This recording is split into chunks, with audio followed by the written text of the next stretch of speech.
Good afternoon, good evening to a few of you, and those watching the replay. Welcome to the community briefing. Today is April 14. I had to think about it for a minute. April 14, almost said March. April 14, 2022. You got the year right. And my name is Gregory Sneed, and we have a great show for you today. Our guest is Kunya Nix, and she will be joining us momentarily. A little bit about my background in business, and I'll have the others share with you what we are doing. First off, welcome again. The name of my company is Lifesaver Financial Services, where I help my clients keep more of the money that they make. I offer that through life insurance, long-term care. Just picked up final expense. In fact, I was just in training on that, so to help folks with may have aging parents that need coverage. I also do financial coaching, and I'm a financial literacy trainer because I firmly believe that when you feel better about your money, you feel better about your life. How many of you feel great about your money? Show of hands. Everybody feel great about your money? How many want to feel better about their money? Everybody does, right? More money, right? That's right. Yeah, there you go. So now it's my pleasure to introduce the queen of our community briefing, Miss Crystal Mitchell. Good morning, everyone. Glad to have you. Thank you. As Greg says, I'm Crystal Mitchell. I am the co-director for Recycling Black Dollars, and as well as CEO and manager of my own business, Mitchell Business Solutions. I provide business coaching, consulting, and training for our small business community. We want to welcome you to the community briefing. This is our community briefing. This was brought to you. It's powered and supported by, sponsored by Recycling Black Dollars and the BBA.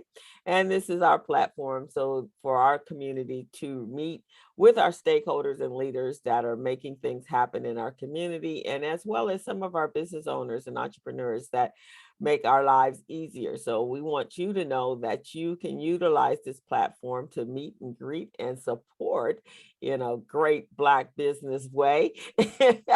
And we have a fabulous team, Ms. Robin Billups and Mr. Greg Sneed and Mr. Stephen Turner. We couldn't do this and myself, we couldn't do this without each other. And we want to thank you. And we couldn't do this without you. So continue to go out there and tell everyone about what's happening here. It's a great platform, and I'm excited about our guest. We are colleagues as well. And so with that, I am going to turn it over to Ms. Robin Billups, and she's going to welcome you as well. Greetings, guys. I'm Robin Billups with the Billups Group. I spent 30-something years in the banking industry, and my consulting practice focuses on assessment and strategic framework for existing businesses. And I'm glad to be back. I had an opportunity to go to St. Louis and be with my family. And I want to just share something really quickly. I'm at the City of Hope now. I have non-Hodgkin's lymphoma, and I was blessed to be able to get an appointment at the City of Hope.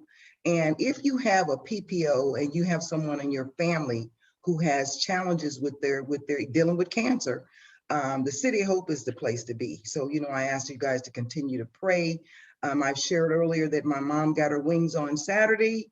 And so now the baton has been passed to her children and her grandchildren, and her legacy will live on. And, people say, I'm sorry for your loss. I didn't lose anything. My mom got her wings, and she left a legacy for us to carry forth. And in those of you who know, I'm a spiritual person, so I really appreciate the prayers. You guys prayed me through my crisis at the end of last year. You've prayed me through thus far, and let's continue to pray for each other. So I'm looking forward to our presenter today because she's a go-getter and has been operating in our community for a minute, as young as she is. And so I'm going to turn it over to Greg so that he can do the introduction and we can get started. All right. So those of you who are here, you know the drill in terms of Zoom. Please put yourself on mute. Any questions that you have, you'll put it in the chat box, and then we will get going. All right. So our guest today is Kunya Nix. And she's like, I think we've talked about this before from that skit from In Living Color. She don't have one job. She got like 10 jobs. She does it all. So she is an organizational implementation strategist, a senior employee benefits consultant, a professional human resources and payroll advisor, and also an independent life and health broker. So, for the past 12 years, she's made a commitment to providing diverse business resources centered on trusting relationships and solutions that address complex needs to people who've got various stages of business. So, she is a resident and born and raised in Pasadena, California. Went to Pasadena High School. Her office is in Pasadena, so she's a Pasadena lady, woman, Pasadena girl, right? All three. Yes. She's going to tell us about the work that she's doing. The name of her company is One Source HR by Nix, and she's going to share with us what that means, what that entails, and give us some great advice on managing business, because most people who are working for companies, they want to get paid. And the way you get paid is not by cash under the table. It's through payroll and different sources. So she's going to share a lot of things with us. So without further delay, it's my pleasure to bring to the virtual stage Miss Kunya Nix. Thank you, Greg. Thank you for that awesome introduction. Thank you to the community briefing for having me. It's nice to see some familiar faces and always nice to see some new faces. So it's a true honor to be here and one, to talk about how I can support minority business owners. I'm also a small minority business owner myself, and my mission is to provide diverse resources and culture-driven solutions to help businesses be successful. And as Greg mentioned, there are so many areas in which we do so. But again, it's an honor to provide guidance, and our true goal is to increase their chances of success. So thank you again for having me. As mentioned, One Source HR, we're based here in Pasadena, California. We're an HR, payroll, and insurance solution firm that provides guidance to small business owners in those complex areas. So when it comes to minority business owners, it is no secret that we face significant challenges. We face discrimination, unequal access to capital, and of course, lack of resources. We're disproportionately denied funding and financial assistance with government programs. And sometimes it's due to us not having our books in order. So when it comes to payroll services, like Greg said, obviously the easier route for small business owners is to pay employees under the table, especially in certain industries, it's pretty common. However, payroll not only gives you that peace of mind to let you know your employees are paid and processed, payroll companies and systems pay your quarterly and yearly taxes for you. So when you set your employees up or you set yourself up on a payroll system, you make sure your business is protected and your taxes are paid, and it gives you a peace of mind and streamlines that process. So we all know that as we grow and scale our business, payroll is just as important as keeping the lights on in most cases. So as a payroll vendor in a firm, that's something that we definitely do for businesses of all sizes. Certain people think, I don't have any employees. In some cases, depending on how your business is set up, you can actually pay yourself or put yourself on payroll. So payroll it depends on obviously how it's set up, but businesses of all sizes are open to payroll solutions. Again, the goal for payroll systems and payroll companies is to give you a peace of mind, pay your employees, and streamline those services that keep you up at night. I don't know about you all, but definitely payroll keeps me up. And sometimes I want to make sure I process it on time and don't forget. Same with taxes. Your quarterly taxes are filed and your annual taxes are filed through payroll systems. So that is the plus with payroll. There's not firm too small or too large for those payroll systems. And it is important, especially when it comes to funding, because of record keeping. Payroll solutions help you keep track, and it is a labor law that you have to keep track of your payroll records for up to 7 years. So in most cases, payroll systems or firms help you keep track of those records. So I always lead with payroll, and I stress payroll because it's just a very needed solution, especially in our community. Which leads me to compliance. Unfortunately, compliance in the state of California is ever changing. So we are already worried about running our business and, our products and services, but compliance and labor laws, OSHA compliance, there are so many areas in which we're vulnerable as business owners. So compliance is very important because not only do you answer to the state, or the federal laws, but in the city of Los Angeles has their own set of laws. California sick leave is one example. And I like to mention California sick leave because the city of Los Angeles actually has its own sick leave compliance law. So if you operate in the city of LA, you're fortunate enough, we have this beautiful weather, we're a growing economy. However, we're going to answer to particular laws within the state, the city. So we answer to our federal, city, and state regulations in the city of LA. The problem is with small minority business enterprises, it's really hard to keep track of these ever-changing laws. Even as a professional, I'm constantly educating myself and reading up on these laws and leaning on my strategic partner, like my employment attorneys, to keep me on track so I can guide my clients through these ever-changing laws. But sometimes it gets expensive for someone to have in-house counsel or a small business to seek in-house counsel.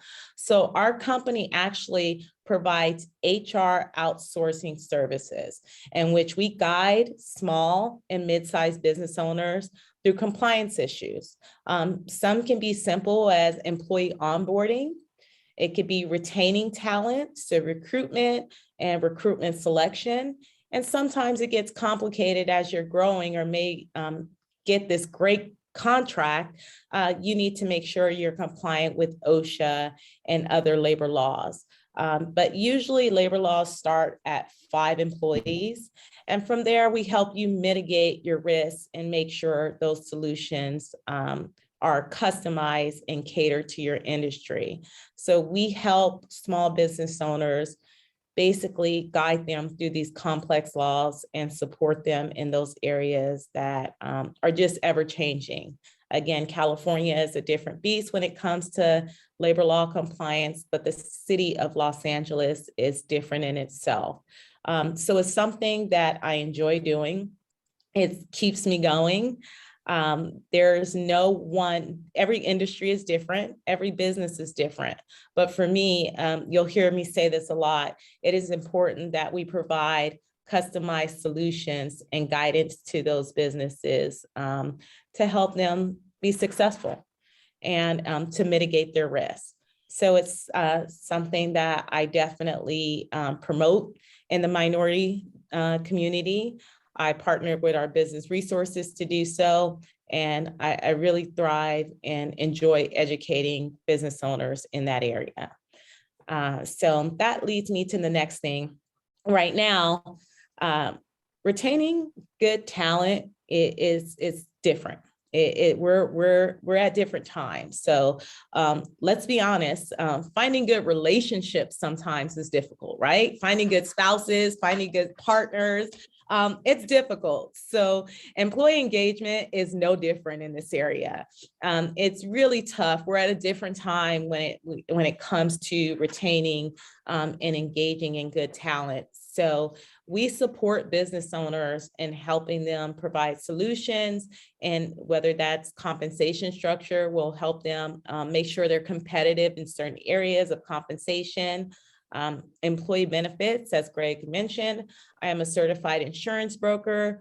I enjoy providing employee benefit solutions to our business owners to help them engage and retain good talent.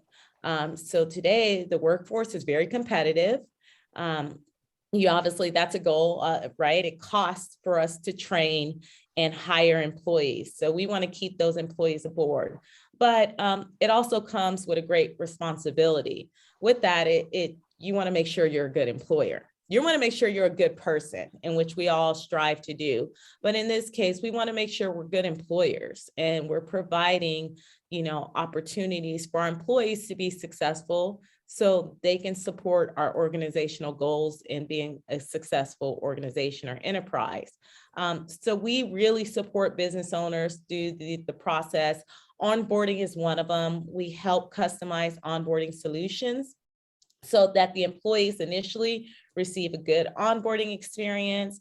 We help with employee engagement and personnel issues. So we act as an HR advisor for small businesses. In some cases, our clients have their employees contact us if they have issues and HR support.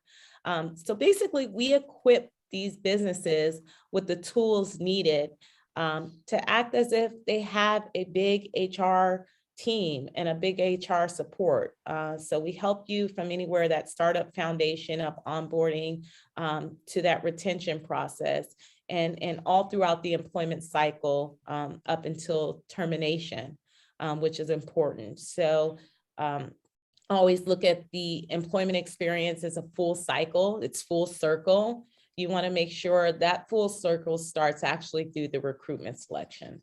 That's where it starts, and onboarding and obviously engaging your employees. So we help mitigate those areas that are just complicated and complex, and we make them simple. I always say keep it simple, but we make it simple for business owners to understand so that they not only enjoy doing it, but they see the need. Again, it costs to retain good talent.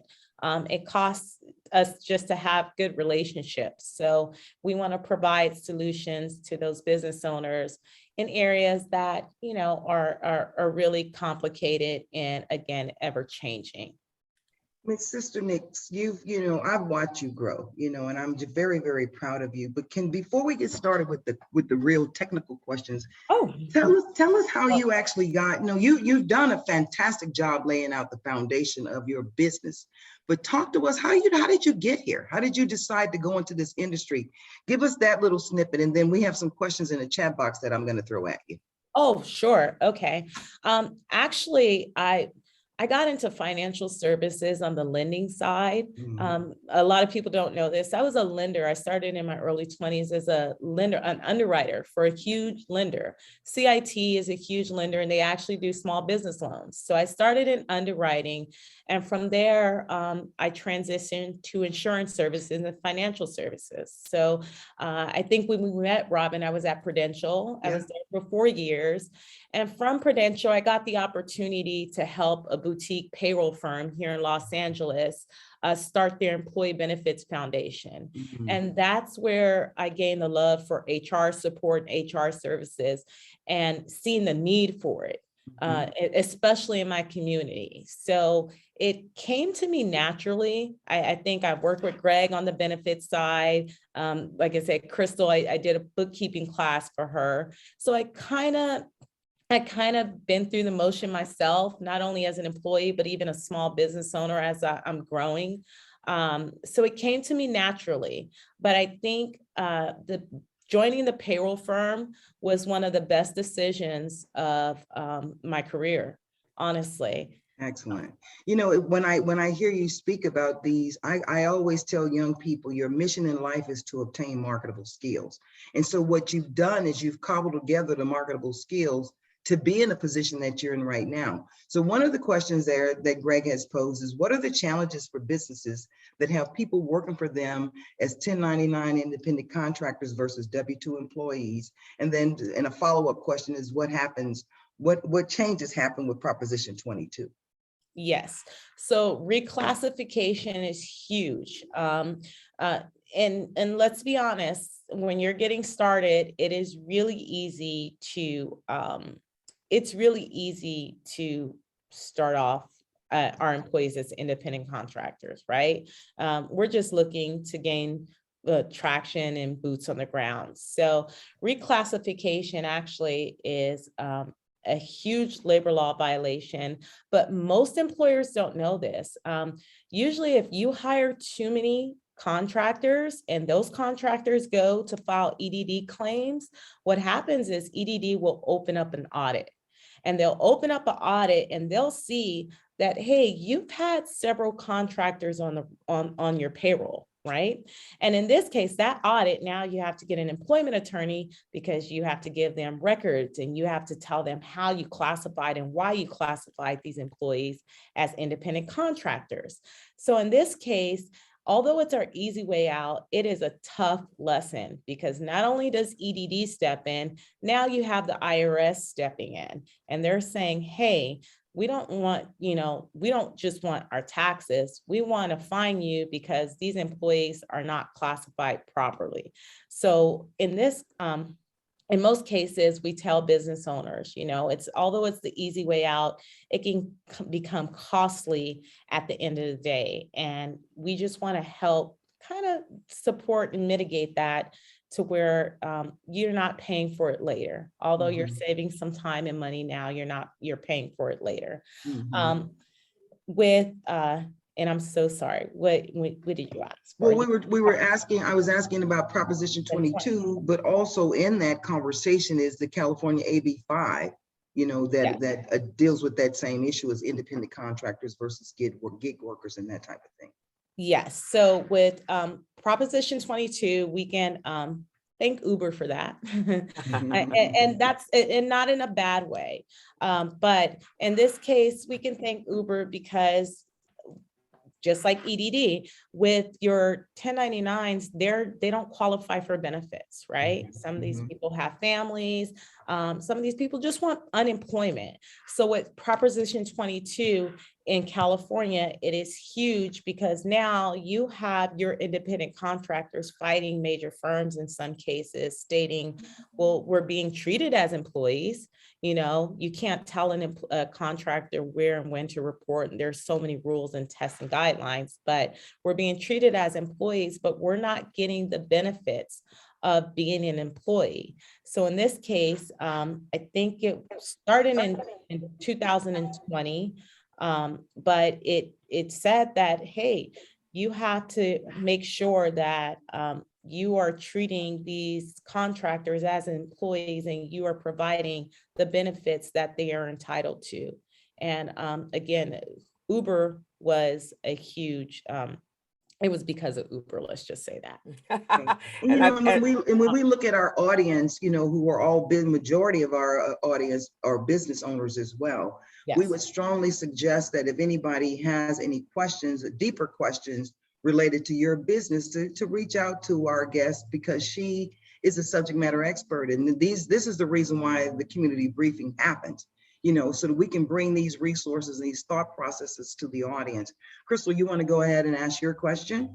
Yeah, because of the two legislations and the bills that took place, a lot of times, and I find this with my clients, what is the process from an HR standpoint when you're going to hire an employee? Because a lot of times it's a lot of turnover, and I find is that they don't even know what they're looking for before they even start to hire or seek someone. So from an HR standpoint, what would be some of your recommendations or steps to moving toward being able to hire your employees? One, I suggest all small business owners seek to a professional. As you're building your team, it's typical for us to get our attorneys, get our CPAs, but your HR consultant or whatever vendor you choose to outsource that service, it is your expert, and lean on them so they can customize those areas. So again, it starts with a recruitment and selection. You want to make sure your job postings are fair. We have that, equal opportunity disclosure that you have to disclose, but also recruitment selection. You hear me talk about compensation structure. You want to make sure you're doing your research on your job categories and selections, and that you're classifying those employees correctly. So going back to Prop 22 and the gig worker, it's easier for us to say everybody's a consultant, but in this case, that's not true when you're hiring an employee and you're telling them when and where to report. So you want to make sure it starts with your recruitment selection, your job descriptions, even your job postings. They have to be compliant by federal and state regulation laws. So it starts, I think, with the recruitment selection, and then from there, the onboarding. And what we do is we customize a system. So whether we do it ourselves in-house or we train the trainer, meaning we'll train somebody at your firm to make sure you have a assembly line selection process, starting from how you're posting your ads to how you're onboarding your employees. So how you're keeping records of their file, how you're giving them orientation. And once you streamline something like that, it becomes seamless to the business owner, and you don't even think about it. From you. Now, my other question, I love what you said early on about a good business relationship is similar to a personal relationship, that you have to establish those kinds of parameters and know for yourself what you're looking for. And so, when we do these workshops, a lot of us are doing a lot of business advisement and consulting. One of the challenges that I find is contract readiness. And that contract readiness is not that they can't do the work. They just don't have the proper infrastructure in place. Yeah. And I like what you said. Talk a little bit more about the idea of retaining. You don't have to have HR on staff, but that you offer retaining services that would support them being contract ready to do business with in a larger environment. I love working in the procurement space because I love seeing small businesses become overnight success. It's something about that entrepreneurial story that drives me. It inspires me. And in this case, it is true. A lot of them are overwhelmed with the success.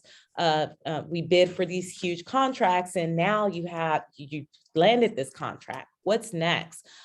It's about building your infrastructure prior to them. So in most cases, you want to put HR compliance in your budget when you're bidding for these proposals and these contracts. You want to make sure that's in your budget and you have a team.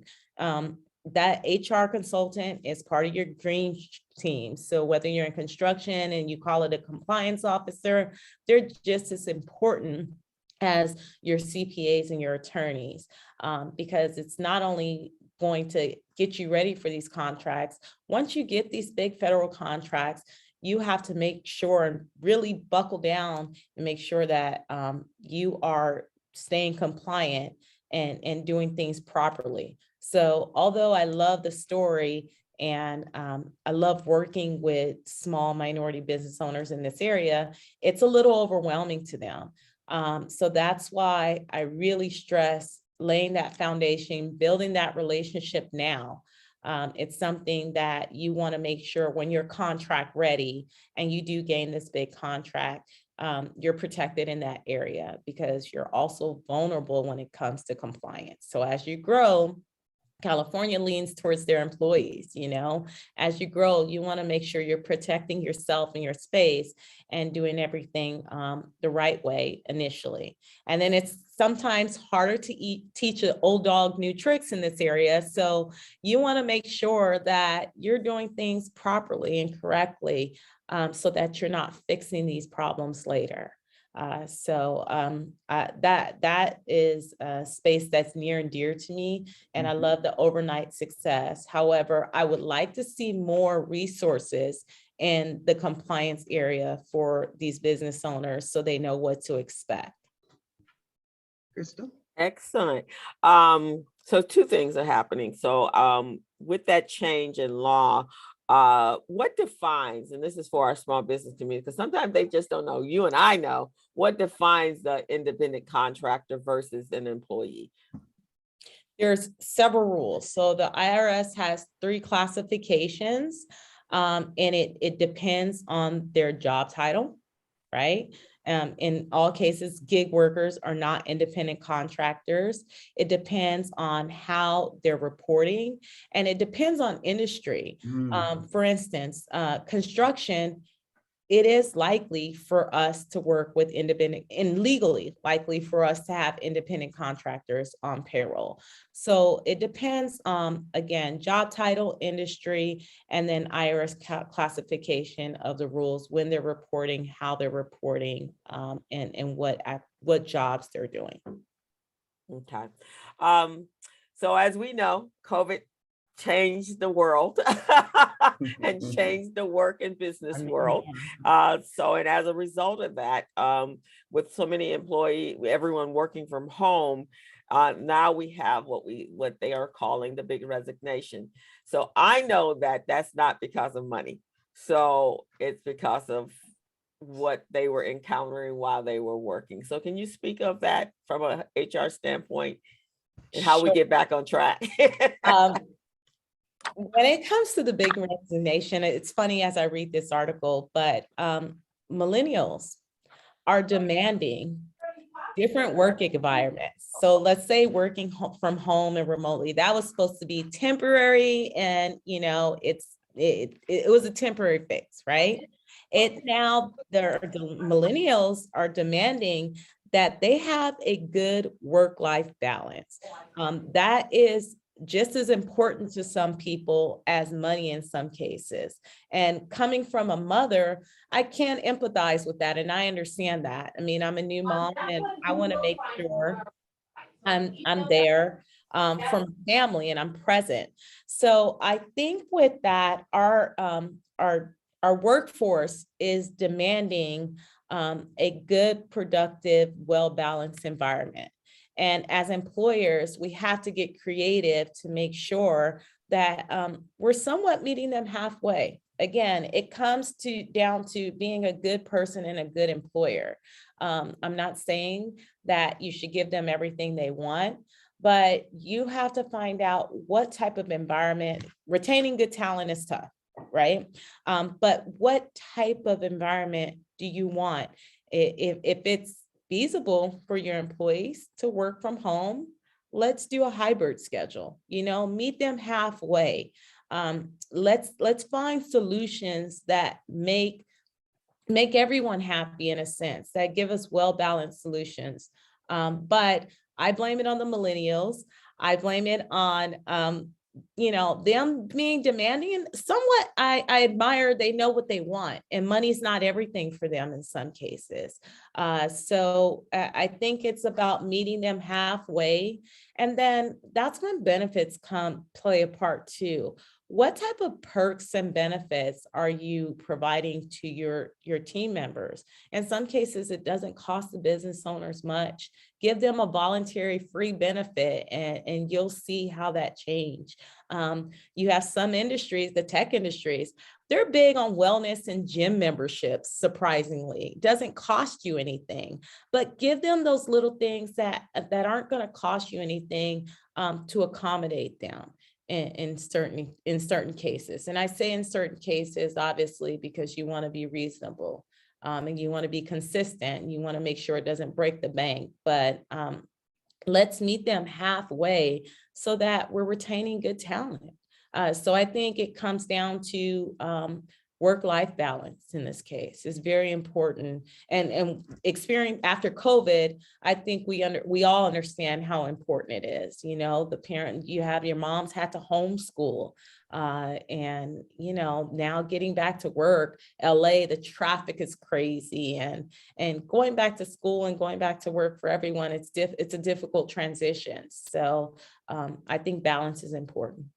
I truly agree with Greg that I think the Gen Z started, but I'm a boomer, and I've worked on a national level for a long time, and I've worked from home for a long time. And so I think that, to your point, COVID really escalated the change that we needed in society, period, you know, as Yes. far as systems and what have you. One of your clients is online here today, and I'm going to let him ask his question. No, I can't pronounce his name because I don't want to mess it up. Oh, Namak. Namach, Namak. yes. Namach, can you go ahead and ask your question? Yeah, so I mean, hi Kunya. Hi, good to see Hi, you. you're just helping me the other day, trying to get the enrollment. So thank you. No problem. My question is, you know, we see a lot of small business coming, even though they pay for the employee, and some of them may not done so, right? Can you speak to how having a W-2 on their expenses would help them to get a small business loan? Absolutely. Even with the COVID funding. So let's just talk about that PPP loan. That if it went towards your payroll was 100% forgiven. Just think about that. Our payroll during that time, they forgave that loan. But there's so many perks to having a W-2 employee on payroll for funding. One, it just makes you more, when you're requesting this funding, it makes you a little bit more marketable to lenders, honestly. And there's so many grants right now and employee credits to business owners just for having a W-2 employee. So with that, there's also a responsibility to having a W-2 employee as far as your record keeping, whether you're running payroll internally or outside. You want to make sure you can present to your lenders good record keeping of your payroll documents to having W-2 employees. So I think it makes you marketable to lenders, definitely. That's a very valid point and a very good point. And again, back to your, you know, I think the overall overarching comment that you're making about record keeping and being in compliance and addressing these ever-changing laws and regulations that a company has. And I really, really appreciate that. Greg has a question here that I think is just it's a whole nother conversation in itself.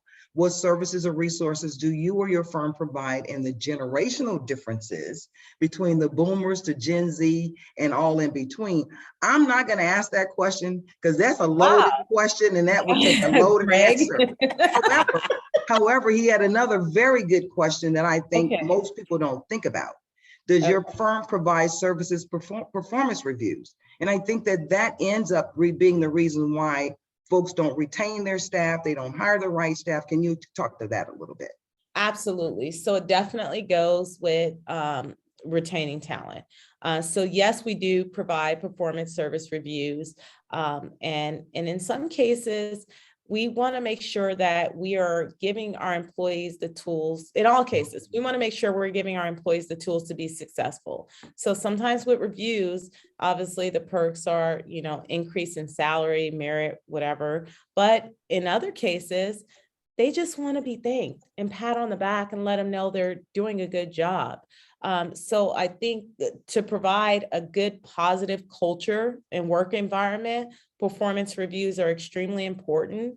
But you have a lot of organizations who are providing support, educational services to train talent in areas that they're just not good at. So with performance reviews, we want to make sure we are not only thanking them, but we're also giving them the tools to be successful and correct their wrongs so everybody has better performance. So yes, that is definitely something we do.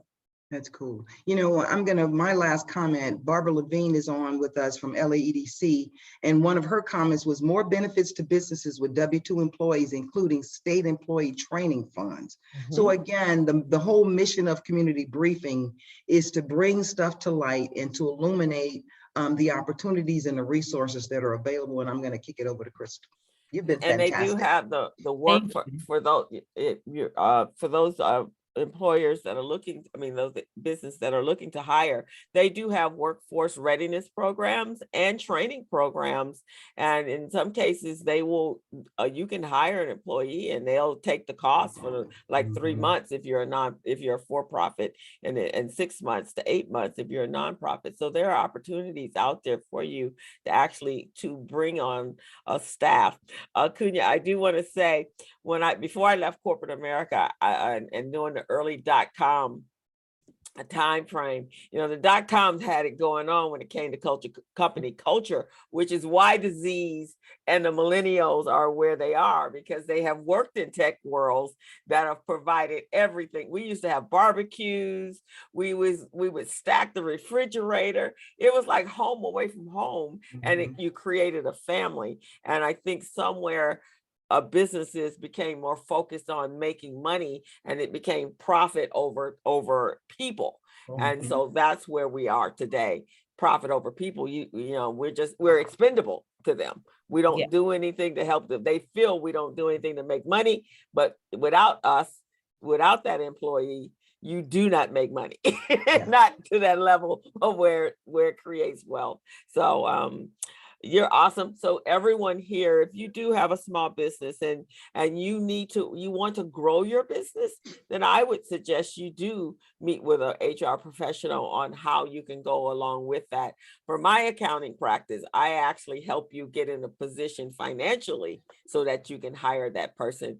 But then I've also found out that you don't know how to hire, what to look for, what to find, what are they going to do once I hire them without you having to micromanage them. So Ms. Nix there and One Source is an excellent selection. And I think you should reach out to her so that you can start moving your business to get on track to growth.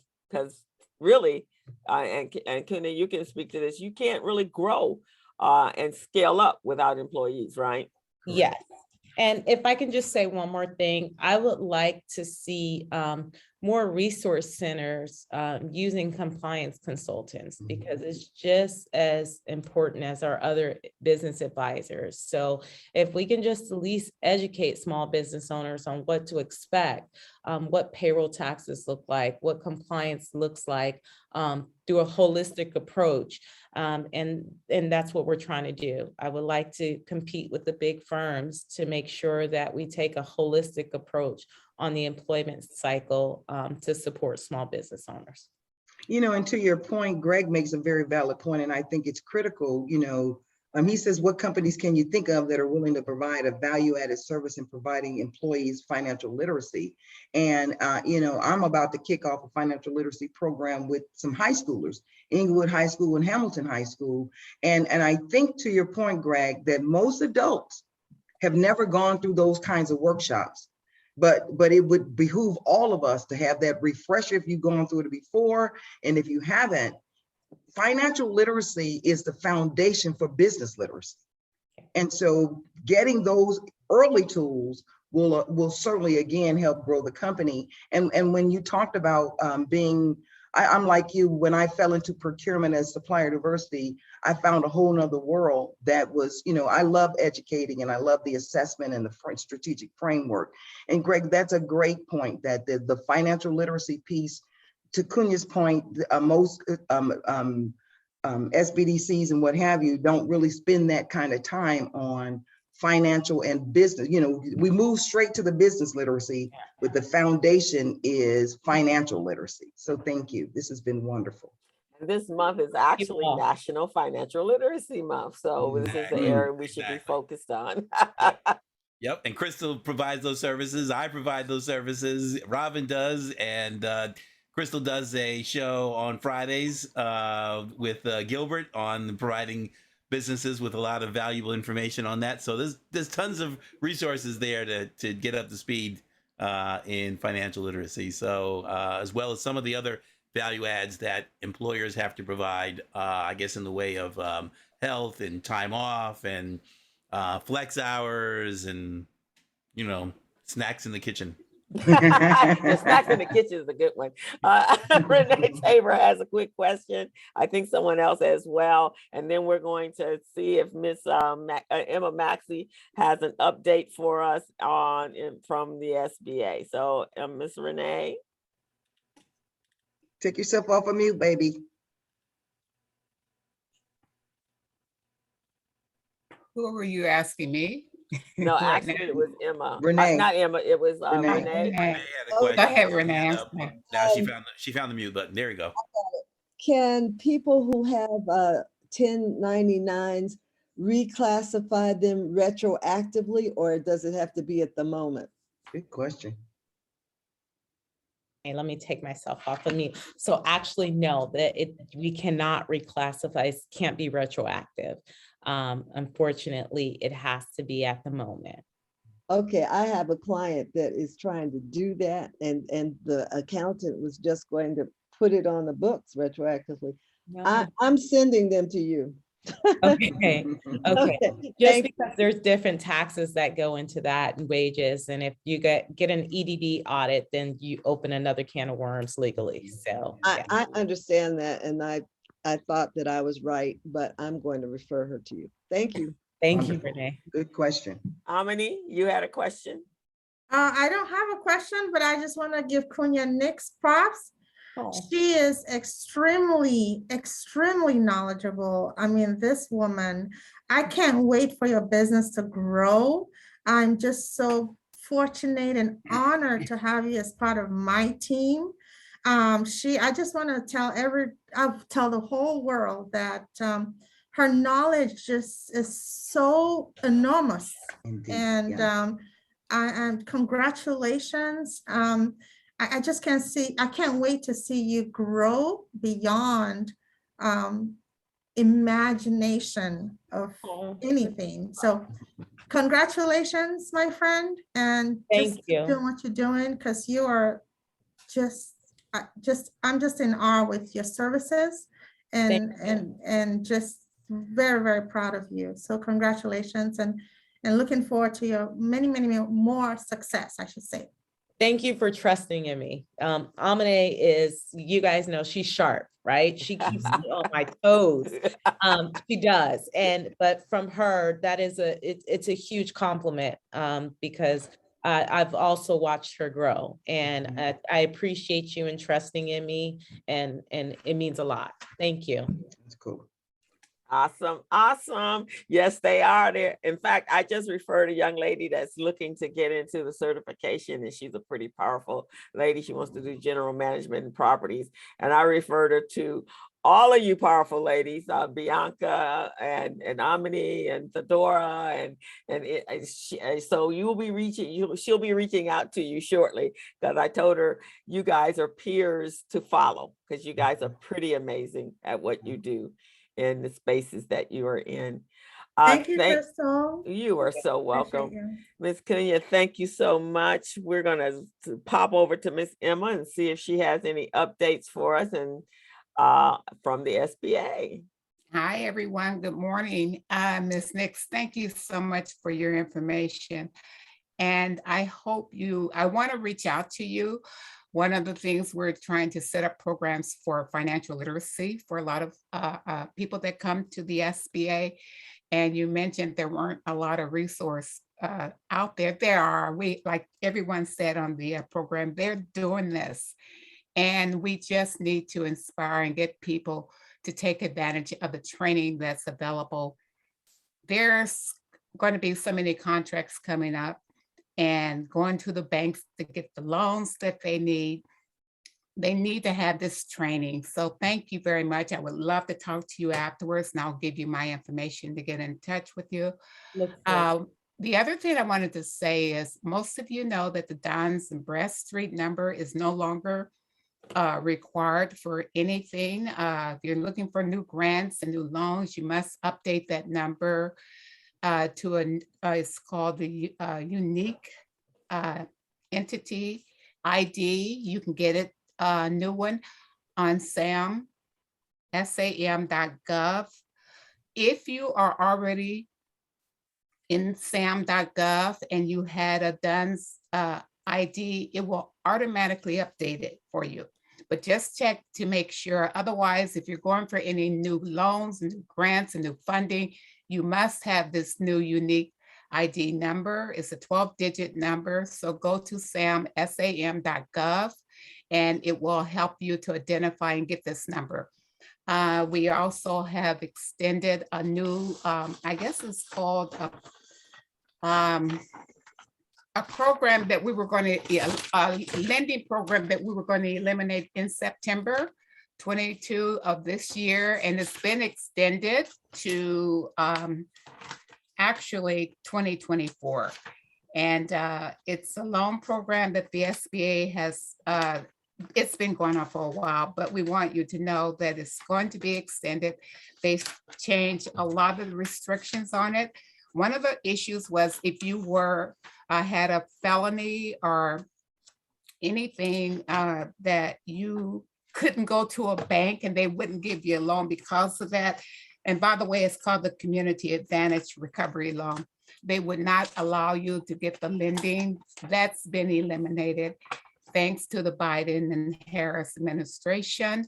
They're updating a lot of the programs, the money to make it easy for you to get these low interest loans, and it can be used for anything that you feel your business needs. So just, there's a lot of information out here, and we really want you to be prepared. And the financial literacy was really, really an important piece in order to get these fundings for all these contracts that are coming up.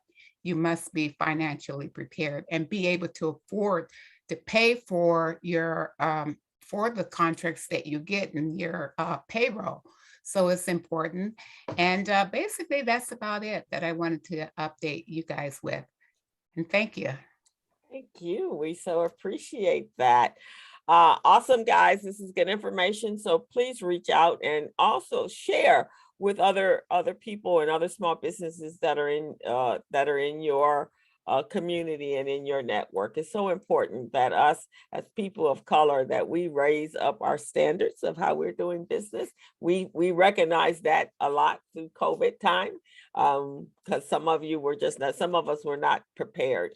And so we just want to make sure going forward that we are prepared for all the opportunities, as Emma says, that are coming forth to us, and we want to be there with our hands out and being able to receive.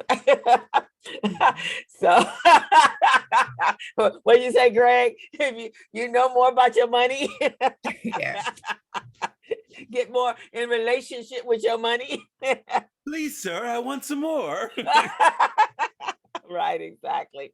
Robin, and we want to close out soon. Robin, do you want to follow up? You guys, you know, we've had a great month this month, and more importantly, we have us a brand new Supreme Court justice. Oh, yeah. Oh, yes. And did she not represent us?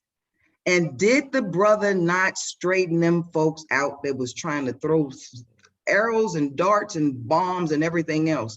But I am just elated that we have our brand new Supreme Court justice, that she was able to show this modicum of style and grace and dignity that they always say that Black females don't have, right?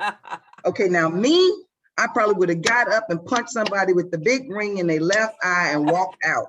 And a few other things, few other choice words, but her, the Lord picked her in particular to be there representing us. And have we been represented? Truly, we've been represented. What a blessing. What we have to do, we have to focus on voting. We got to focus on getting folks registered, and we have to focus on voting at every level. You see, Rick Caruso is trying to knock Karen Bass out the box with all of his money. I'm not telling anybody how to vote, but make sure you're voting for your community, not just for yourself, but for your community. And we need people that can represent our community. So we got a lot on us, guys, but we're up to the task. And certainly the community briefing will be continuing to bring these resources and this information. And we again ask everyone to help us grow this audience, because at the end of the day, the more you know, the better you're going to be. And as Greg says, you'll be able to hold on to your money. And we're all about generational wealth. And so again, I'm elated on how that situation unfolded and how graceful she was. And then, and Steve Turner has just notified us next week, our guest is Brenda Ross Doolin, another hometown girl who's on the East Coast now doing some fantastic stuff. She's going to be able to provide us with an update on what she's doing and how we can support her. And Sister Nix, I'm sorry. You make us proud. You make us proud, because being in the financial services industry is not easy. Being in the HR, insurance, and dealing with compliance is not easy. So if you're having those kinds of struggles, again, we bring folks like herself here to help you support, your efforts. So thank you, thank you, thank you. Thank you guys for the opportunity. It's been a joy, and I look forward to working with some of you. It's nice to see some of my clients, Bianca, Namak, Omni. I appreciate you guys allowing me to serve you. Like literally, you keep me going. So thank you guys, and looking for more to come. Awesome. Thank you so much, Greg. Did you have any finals? No, well, I think Robin covered already. Next week is Brenda Ross Doolin. She'll be joining us. And Stephen also put in, we are open and encouraging donations to help us keep us alive. Our website, we do have some costs. We do this for free. You guys come here for free. And we like to provide that information, but we also ask for your help. And no donation is too small and no donation is too large. True that. And Raman, you made a good point. So this is the time we really do need to be focusing on voting. We have some major issues on the ballot. Affordability to live in this state is just at the high minimum, at the high now, and especially for our young people, as well as the homeless issues in Los Angeles, the crime issues in Los Angeles. We got really big issues, but we want to make sure we have the right people in office, not just someone that someone told you that put it on a postcard and send it to your house. You need to be doing your research. I say start tearing it down, going to all the resources to find out exactly, is this the person you want to represent you? We don't need more billionaires telling us how we should live and making decisions that's not for us, but for the billionaire marketplace. So please make sure you guys, and share with your 18-year-olds how important. Sit down with them and help them learn how to vote for their best interest and not against their best interest. So with that, it is 11:57. I want to thank you all.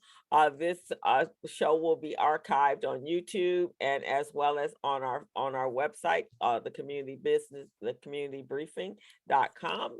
So please go back, take a look at it. We will go to Miss Nix over there. She's the person for HR, and Emma at the SBA, and everyone else here that has just an amazing amount of resources. Welcome to all of those of you who are just joining us for the first time. Please come back next week. We're here at the same bat channel, bat time. Thank you. Bye-bye, everyone. Have a good week. Happy Easter, everyone. Have a great Easter with your family, and bless you all. And we will see you next week. Thank you. Alrighty, take care now. Bye-bye. Okay.